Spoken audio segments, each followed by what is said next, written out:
office of King Rick.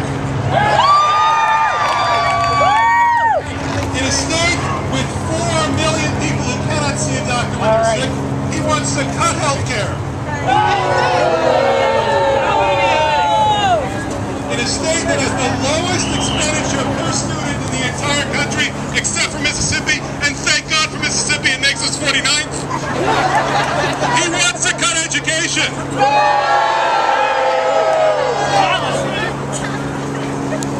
And in a state with 1 out of every 8 people unemployed, and 1 out of every 10 so discouraged they're not even looking for work, or they can't find full-time work, he wants to cut jobs for teachers, for firefighters, for police officers.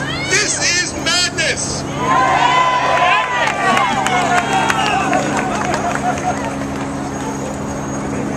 I went to a place 4 years ago where there were no police officers, there were no firefighters, there were no public schools, there was no water, there was no sewer service.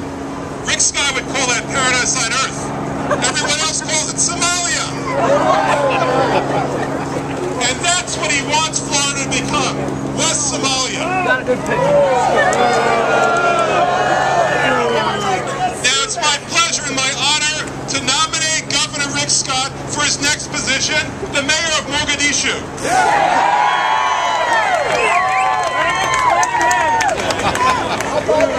Because we don't want him anymore. 2 months in office, we've already seen what he's like. Rick Scott wants a tax cut for the rich because Rick Scott wants a tax cut for the rich.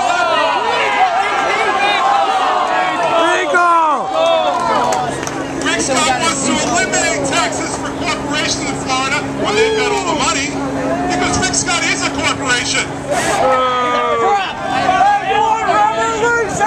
And he thinks that the rest of us can go to hell. Let them eat tea! I'll tell you this, we need schools. I've got 5 children in public school in Orlando. I don't want them home all day.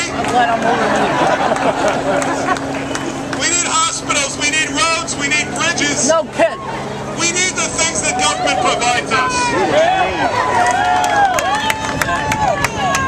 And when you put someone like Rick Scott in charge of the government, it's like putting a member of Al-Qaeda as the pilot of an airplane. He doesn't want to land the airplane, he wants to crash it. We need leaders who care. We need leaders who care about us. We need leaders who care about human needs. That's what we need.